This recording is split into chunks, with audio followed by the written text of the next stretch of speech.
நாளில் வாழ்க்கை எங்கே எங்கும் ஓடி போகாது.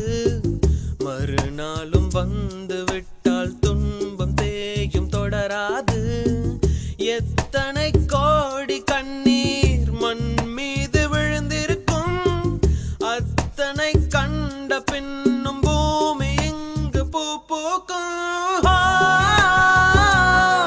கருவாசல் விட்டு வந்த நாள் தொட்டு ஒரு வாசல் தேடிய விளையாட்டு.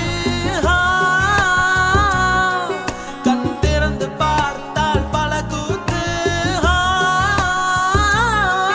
கண் மூடிக்கொண்டால்